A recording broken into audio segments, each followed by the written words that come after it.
गुजरात के राज्यपाल आचार्य देवव्रत जी, लोकप्रिय मुख्यमंत्री श्रीमान नरेंद्र भाई पटेल, संसद में मेरे साथी श्रीमान CR पाटिल, गुजरात सरकार के मंत्रीगण, उद्योग जगत के सभी वरिष्ठ साथी, अन्य महानुभाव और यहां उपस्थित सभी मेरे परिवारजन,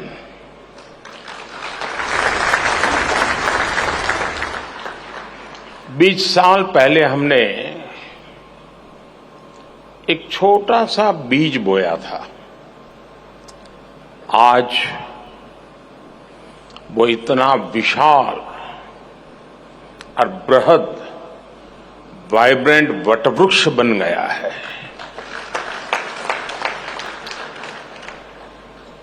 वाइब्रेंट गुजरात समिट के 20 साल पूरे होने पर आज आपके बीच आकर मुझे बेहद खुशी हो रही है। मुझे याद है बरसों पहले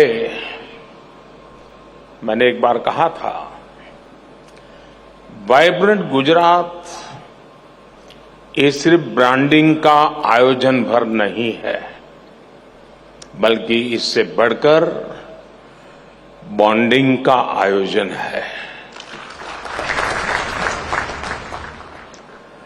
दुनिया के लिए ये सफल समिट एक ब्रांड हो सकती है, लेकिन मेरे लिए ये एक मजबूत बॉन्ड का प्रतीक है।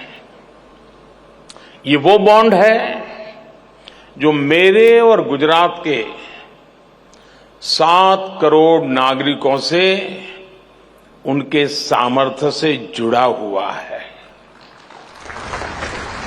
ये वो बॉन्ड है जो मेरे लिए उनके असीम स्नेह पर आधारित है।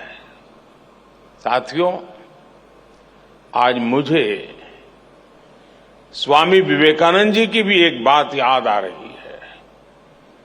स्वामी विवेकानंद जी ने कहा था कि हर काम को 3 चरणों से गुजरना पड़ता है। पहले लोग उसका उपहास उड़ाते हैं, फिर उसका विरोध करते हैं और फिर उसे स्वीकार कर लेते हैं। और खासकर तब जब वो आइडिया उस समय से आगे का हो। 20 वर्ष एक लंबा कालखंड होता है। आज की जनरेशन के युवा साथियों को पता भी नहीं होगा कि 2001 में आए भीषण भूकंप के बाद गुजरात की स्थिति क्या थी। भूकंप से भी पहले गुजरात लंबे समय तक अकाल की भयंकर स्थिति से जूझ रहा था। इसके बाद जो भूकंप आया उसमें हजारों लोगों की मौत हो गई, लाखों लोग इससे प्रभावित हुए, उन्हें अपना घर छोड़ना पड़ा। अकाल और भूकंप के अलावा उसी समय गुजरात में एक और बड़ी घटना हुई। Madhavpura mercantile cooperative bank collapse हो गया। इसकी वजह से 133 और कोऑपरेटिव बैंक में ये तूफान छा गया। पूरे गुजरात के आर्थिक जीवन में हाहाकार मचा हुआ था। एक तरह से गुजरात का फाइनेंशियल सेक्टर संकट में आ गया था। उस समय मैं पहली बार विधायक बना था। मेरे लिए ये भूमिका भी नई थी। शासन चलाने का कोई अनुभव नहीं था, लेकिन चुनौती बहुत बड़ी थी। इस बीच एक और घटना घट गई। गोधरा की हृदय विदारक घटना हुई और उसके बाद की परिस्थितियों में गुजरात हिंसा की आग में जल उठा। ऐसे विकट हाल की शायद किसी ने कल्पना की होगी। मुख्यमंत्री के तौर पर भले उस समय मेरे पास ज्यादा अनुभव नहीं था, लेकिन मेरा गुजरात पर, अपने गुजरात के लोगों पर अटूट भरोसा था।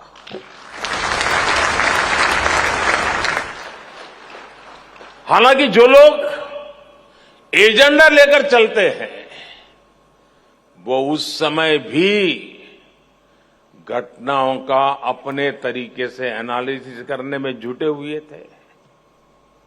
ये कहा गया कि गुजरात से युवा, गुजरात से उद्योग, गुजरात से व्यापारी सब बाहर चले जाएंगे, पलायन कर जाएंगे और गुजरात तो ऐसा बर्बाद होगा, ऐसा बर्बाद होगा कि देश के लिए बहुत बड़ा बोझ बन जाएगा।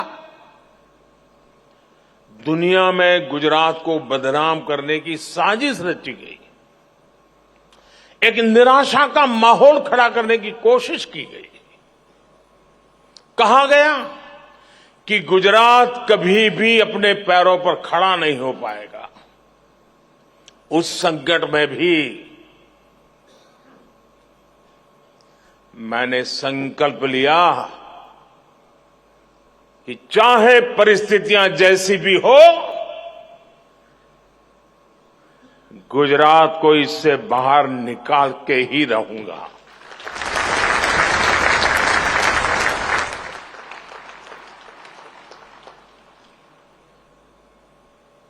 हम गुजरात के पुनर्निर्माण ही नहीं बल्कि उसकी आगे की भी सोच रहे थे और इसका एक प्रमुख माध्यम हमने बनाया वाइब्रेंट गुजरात समिट को।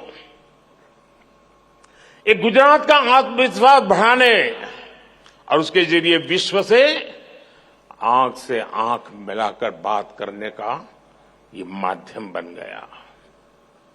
ये गुजरात सरकार की निर्णय प्रक्रिया और फोकस अप्रोच को पूरी दुनिया को दिखाने का एक माध्यम बना।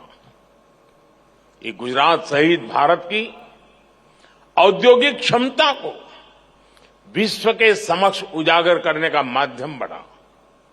ये भारत में मौजूद अलग अलग सेक्टर्स की असीमित संभावनाओं को दिखाने का माध्यम बना। ये भारत के टैलेंट को देश के भीतर उपयोग करने का माध्यम बना। ये भारत की दिव्यता, भव्यता और सांस्कृतिक विरासत को विश्व को दिखाने का एक और माध्यम बन गया।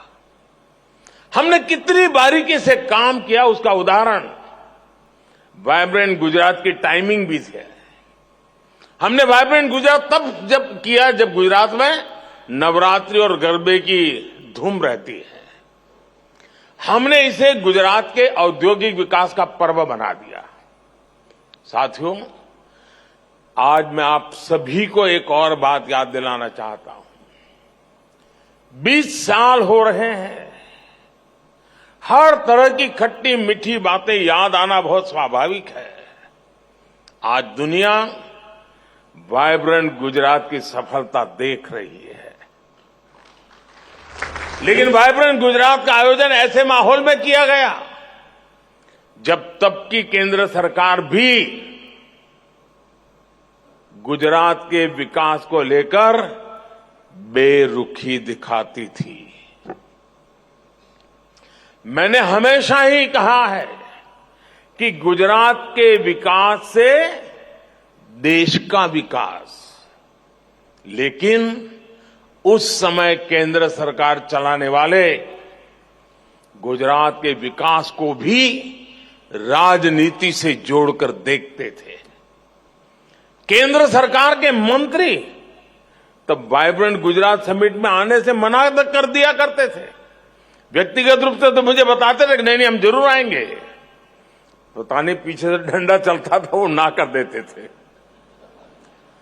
सहयोग तो दूर की बात, वो रोड़े अटकाने में लगे रहते थे। विदेशी इन्वेस्टर्स को धमकाया जाता था कि गुजरात मत जाओ। इतना डराने के बाद भी विदेशी इन्वेस्टर्स गुजरात आए।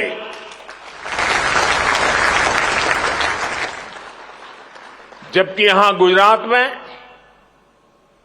उन्हें कोई स्पेशल इंसेंटिव नहीं दिया जाता था।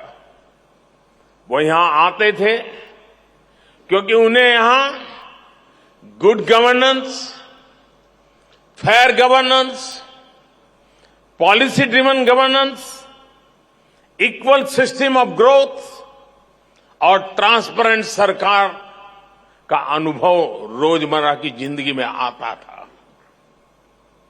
आप कल्पना कर सकते हैं, जब वाइब्रेंट गुजरात की शुरुआत की गई थी, तब गुजरात में बड़े बड़े होटल भी नहीं थे जहां पर इतने सारे विदेशी मेहमानों को रुकवाया जा सके। जब सारे सरकारी गेस्ट हाउस भी भर जाते थे तो हमारे सामने सवाल होता था कि अब बाकी लोग कहां ठहरेंगे। ऐसी स्थिति में बिजनेस हाउस को मैंने कहा, भाई जरा आपके कोई गेस्ट हाउस वगैरह है तो वो भी छोड़ दीजिए ताकि उनके काम आ जाए। यूनिवर्सिटी के गेस्ट हाउस तक का हमने उपयोग किया। उनके गेस्ट हाउस में मेहमानों को रुकने का इंतजाम किया गया। कुछ लोगों को बड़ौदा भी ठहराना पड़ा। साथियों, मुझे याद है 2009 में जब वाइब्रेंट गुजरात का आयोजन किया गया, तब पूरी दुनिया में मंदी का माहौल था, मंदी की चपेट में दुनिया थी। और सबने मुझे बताया, हमारे अफसर भी मुझे बता रहे थे कि साहब इस बार वाइब्रेंट गुजरात स्थगित कर दीजिए, ये फ्लॉप हो जाएगा, कोई नहीं आएगा। लेकिन मैंने उस समय भी कहा, जी नहीं, ये रुकेगा नहीं, ये होगा। अगर विफल हुआ तो आलोचना होगी और क्या होगा, लेकिन आदत छूटनी नहीं चाहिए।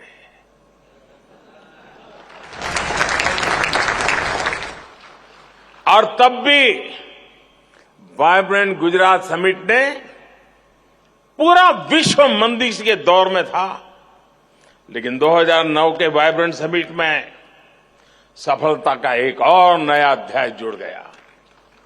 साथियों, वाइब्रेंट गुजरात की सफलता इसकी विकास यात्रा से भी समझी जा सकती है। 2003 में इस समिट से कुछ 100 पार्टिसिपेंट्स और डेलीगेट जुड़े थे। बहुत छोटा सा कार्यक्रम था। आज 40,000 से ज्यादा पार्टिसिपेंट्स और डेलीगेट्स इस समिट में हिस्सा लेने के लिए आना शुरू हुए हैं। 2003 में इस समिट में सिर्फ गिनती भर देशों का पार्टिसिपेशन था। आज 135 देश इसमें पार्टिसिपेट करते हैं। 2003 में इस समिट की शुरुआत में 30 के आसपास एग्जीबिटर्स आए थे। अब 2000 से अधिक एग्जीबिटर्स इस समिट में आते हैं।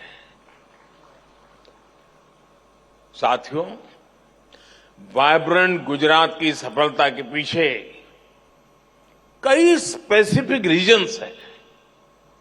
इसकी सफलता में आइडिया, इमेजिनेशन और इम्प्लीमेंटेशन जैसे कोर एलिमेंट शामिल है।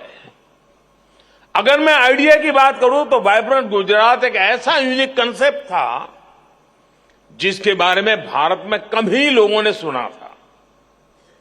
लेकिन समय के साथ मिली सफलता से लोगों को इसका महत्व समझ आया। कुछ समय बाद दूसरे राज्यों ने भी अपनी तरह के बिजनेस एंड इन्वेस्टर समिट का आयोजन शुरू कर दिया। एक और अहम फैक्टर है इमेजिनेशन। हमने अलग तरह से सोचने का साहस दिखाया। हम उन दिनों प्रदेश के स्तर पर ही कुछ बहुत बड़ा सोच रहे थे, कुछ ऐसा जो देश के स्तर पर भी न हो पाया हो। हमने एक देश को अपना पार्टनर कंट्री बनाने का साहस दिखाया और डेवलप कंट्री को एक छोटा राज्य दुनिया के एक डेवलप कंट्री को पार्टनर कंट्री बना दे, ये सोच भी आज थोड़ा लगता है उस समय जरा कल्पना कीजिए क्या हुआ होगा, लेकिन कर लिया। देश के किसी अकेले राज्य के लिए एक बहुत बड़ी बात थी।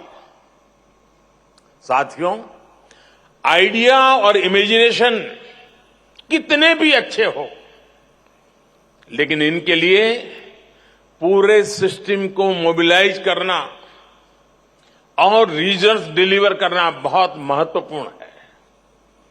एक ऐसा काम है जिसके लिए बड़ी प्लानिंग, कैपेसिटी बिल्डिंग में निवेश, हर डिटेल पर नजर और अथक परिश्रम की जरूरत होती है ताकि इस स्केल का आयोजन हो सके। मैंने पहले भी कहा है, सेम ऑफिसर्स, सेम रिसोर्सेज और सेम रेगुलेशंस के साथ हमने कुछ ऐसा किया जिसके बारे में कभी किसी ने सोचा नहीं था। साथियों, वाइब्रेंट गुजरात समिट की एक और पहचान नोट करने वाली है। आज vibrant Gujarat one time event से एक इंस्टीट्यूशन बन गया है जिसका सिस्टम और प्रोसेस सरकार के भीतर और सरकार के बाहर साल भर स्वतः चलता रहता है।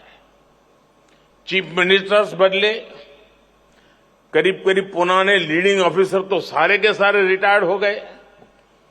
जो 2001 में पहली बार गुजरात आए होंगे ऐसे अफसर आज गुजरात संभाल रहे हैं, सीनियर हो गए हैं। समय बदला, लेकिन एक चीज नहीं बदली। हर बार वाइब्रेंट गुजरात सफलता की नई ऊंचाई तक पहुंचता रहा। ऐसा इसलिए हुआ क्योंकि हमने प्रोसेस को संस्थागत बना दिया। इस सफलता की जो कंसिस्टेंसी है, उसके लिए यही ताकत इसका आधार है। और इसके लिए इंफ्रास्ट्रक्चर पर भी वैसे ही बल दिया। कहां कभी टागोर हॉल में कार्यक्रम होता था, फिर कभी यहां साइंस सिटी में ही तंबू लगा करके कार्यक्रम किया था, और आज महात्मा मंदिर बन गया। साथियों, जिस भावना के साथ हमने वाइब्रेंट गुजरात समिट को आगे बढ़ाया, वैसा आमतौर पर हमारे देश में बहुत कम देखने को मिलता है।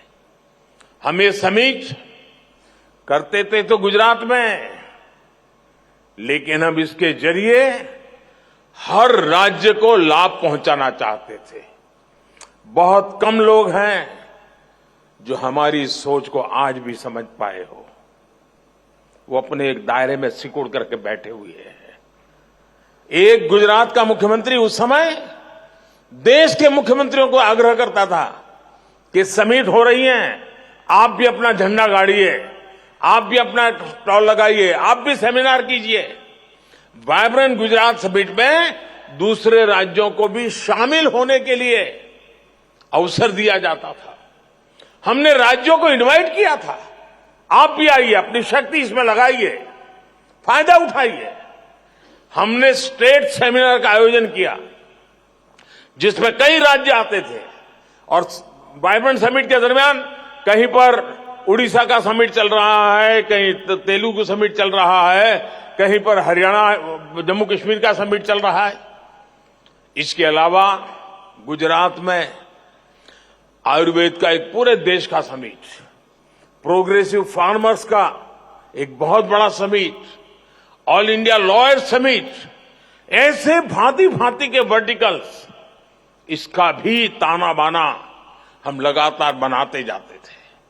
हम गुजरात का विकास भी नेशनल विजन के तहत कर रहे थे। साथियों, 20वीं शताब्दी में हमारा गुजरात, हमारी पहचान क्या थी? हम एक ट्रेडर स्टेट के रूप में जाने जाते थे। एक जगह से लेते थे, दूसरी जगह पे देते थे, बीच में जो भी दलाली मिले उससे गुजारा करते थे। ये हमारी छवि थी। लेकिन 20वीं सदी की उस छवि को छोड़ करके 21वीं सदी में गुजरात ट्रेड के साथ एक एग्रीकल्चर पावर हाउस बना, एक फाइनेंशियल हब बना और एक इंडस्ट्रियल और मैन्युफैक्चरिंग इकोसिस्टम के रूप में उसकी एक नई पहचान बन गई। इसके अलावा गुजरात की ट्रेड बेस्ड रेपुटेशन भी काफी मजबूत हुई। इन सभी के पीछे वाइब्रेंट गुजरात जैसे आयोजनों की सफलता है, जो आइडिया, इनोवेशन और इंडस्ट्रीज के इंक्यूबेटर की तरह काम कर रहा है। हमारे पास पिछले 20 वर्षों के हजारों सक्सेस स्टोरीज और केस स्टडीज है। इफेक्टिव पॉलिसी मेकिंग और एफिशिएंट प्रोजेक्ट इंप्लीमेंटेशन से यह संभव हो सकता है। टेक्सटाइल और एपरल इंडस्ट्रीज के इन्वेस्टमेंट और एम्प्लॉयमेंट अभूतपूर्व बढ़ोतरी हुई है, जिसके कारण हमारा एक्सपोर्ट भी रिकॉर्ड बन रहा है। बीते 2 दशकों में हम अलग अलग सेक्टर्स में नए मुकाम तक पहुंचे हैं। ऑटोमोबाइल सेक्टर में 2001 की तुलना में हमारा निवेश करीब 9 गुना बढ़ा है। हमारे मैन्युफैक्चरिंग आउटपुट में 12 गुना बढ़ोतरी हुई है। केमिकल सेक्टर में गुजरात देश और दुनिया की तमाम कंपनियों की पसंद बन गया है। आज भारत की डाइस एंड इंटरमीडिएट मैन्युफैक्चरिंग में गुजरात का योगदान करीब 75% है। एग्रो और फूड प्रोसेसिंग इंडस्ट्री निवेश में गुजरात का हिस्सा देश में सबसे अधिक है। आज गुजरात में 30,000 से अधिक फूड प्रोसेसिंग यूनिट्स काम कर रहे हैं। फार्मा सेक्टर में गुजरात एक innovation driven, knowledge focus pharma industry के रूप में उभर रहा है।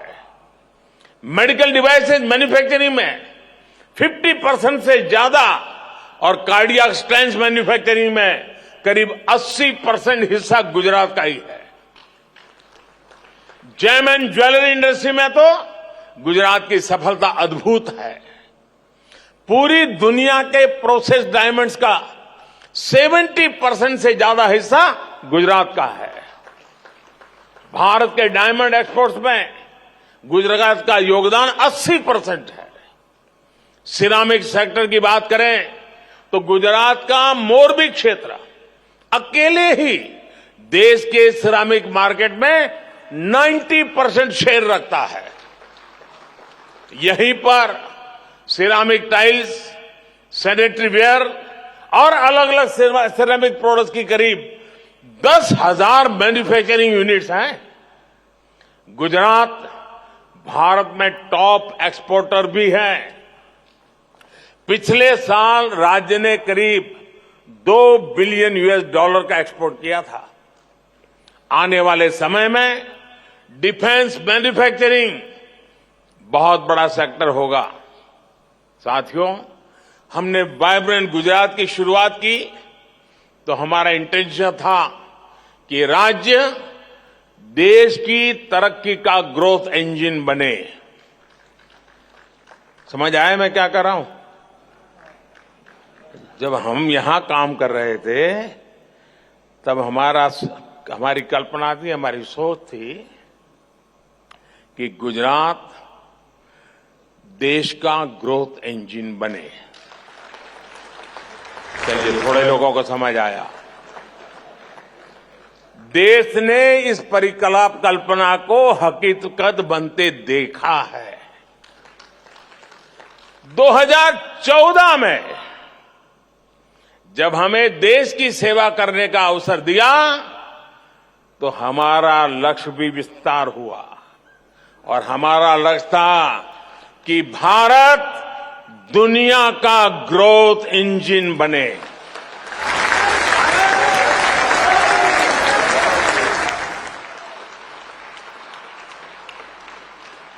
आज अंतर्राष्ट्रीय एजेंसियां, एक्सपर्ट्स इसी सूर में बात कर रहे हैं। आज भारत दुनिया की सबसे तेजी से बढ़ रही अर्थव्यवस्था है। अब हम एक ऐसे मोड़ पर खड़े हैं जहां Bharat global economic power house बनने जा रहा है। अब भारत को दुनिया की, और ये मेरी आपको भी गारंटी है, आप अपनी आंखों के सामने देखेंगे कुछ ही वर्षों में भारत दुनिया की टॉप 3 इकोनॉमी में होगा।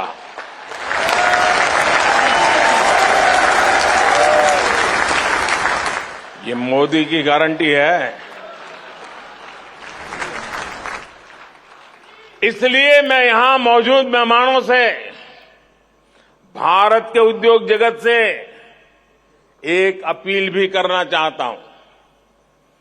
आप सभी ऐसे सेक्टर्स के बारे में सोचें जहां पर भारत अपनी नई संभावना बना सकता हो या अपनी स्थिति को और बेहतर कर सकता हो। हमें यह भी सोचना होगा कि वाइब्रेंट गुजरात कैसे इस मिशन को मोमेंटम दे सकता है। जैसे भारत आज दुनिया में सस्टेनेबिलिटी के लिए उस विषय में आज विश्व का नेतृत्व कर रहा है, लीड कर रहा है। हमारे स्टार्टअप इकोसिस्टम को कैसे इस समिट से ज्यादा लाभ मिले, हमें ये भी सोचना होगा। आज एग्रीटेक एक उभरता हुआ क्षेत्र है। फूड प्रोसेसिंग सेक्टर को तेजी से विस्तार हो रहा है। श्री अन्न के बढ़ते उपयोग से हमारा जो मिलेट्स है वो आज दुनिया के बड़े बड़े भोजन समारंभ में डाइनिंग टेबल पर उसकी जगह बन गई है। श्री अन्न के उपयोग से नए अवसर तैयार हो रहे हैं। प्रोसेसिंग, पैकेजिंग, उसमें बदलाव और ग्लोबल मार्केट तक पहुंचना होने की संभावनाएं बहुत नए मौके लेकर के आई है। आज के डीपली कनेक्टेड वर्ल्ड में फाइनेंशियल कोऑपरेशन के इंस्टीट्यूशंस की जरूरत तेजी से बढ़ रही है। गुजरात के पास पहले से ही गिफ्ट सिटी है, जिसकी प्रासंगिकता हर दिन बढ़ रही है। गिफ्ट सिटी में हमारे whole of the government approach का प्रतिबिंब दिखता है। यहां केंद्र, राज्य और आईएफएससी अथॉरिटी मिलकर काम करते हैं ताकि दुनिया का बेस्ट रेगुलेटरी एनवायरनमेंट तैयार हो। हमें इसे globally competitive financial market place बनाने का प्रयास तेज करना चाहिए। इसके लिए हम अपने लार्ज डोमेस्टिक डिमांड का फायदा उठा सकते हैं। वाइब्रेंट गुजरात के सामने ये लक्ष्य है कि वो कैसे गिफ्ट सिटी को और सशक्त करे ताकि इसकी ग्लोबल प्रेजेंस बढ़े। साथियों, वाइब्रेंट गुजरात की सफलता की चर्चा के बीच मैं ये भी कहूंगा कि रुकने का समय नहीं है। पिछले 20 वर्षों से अगले 20 वर्ष ज्यादा महत्वपूर्ण है। जब वाइब्रेंट गुजरात के 40 साल पूरे होंगे, वो भारत अपने स्वतंत्रता के शताब्दी वर्ष के निकट पहुंचा होगा।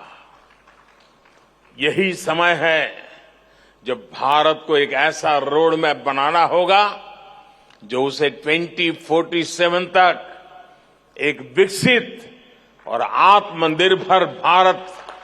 आत्मनिर्भर राष्ट्र के रूप में हम उसको दुनिया के सामने प्रस्थापित करें। मुझे विश्वास है आप सभी भी इसी दिशा में जरूर कदम उठाएंगे, जरूर आगे आएंगे। अभी वाइब्रेंट समिट तो जनवरी में होने वाली है। राज्य सरकार और यहां के उद्योग जगत के साथी पूरी ताकत से लगे ही भी होंगे। लेकिन मेरे लिए खुशी की बात है कि आज जब आपने मुझे बुलाया तो मैं भी 20 साल छोटा हो गया और पुरानी उस यादों में खो गया। उस भयंकर दिवसों से गुजरात को कैसे निकाला है और आज कहां पहुंचा है।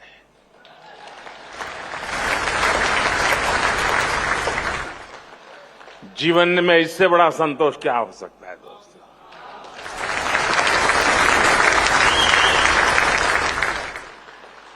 मैं फिर एक बार इस 20 साल को याद करने के लिए गुजरात सरकार को बहुत बहुत बधाई देता हूं। मुझे आपके बीच आकर के पुराने दिनों को स्मरण करने का अवसर दिया, मैं बहुत बहुत आभारी हूं। बहुत बहुत धन्यवाद।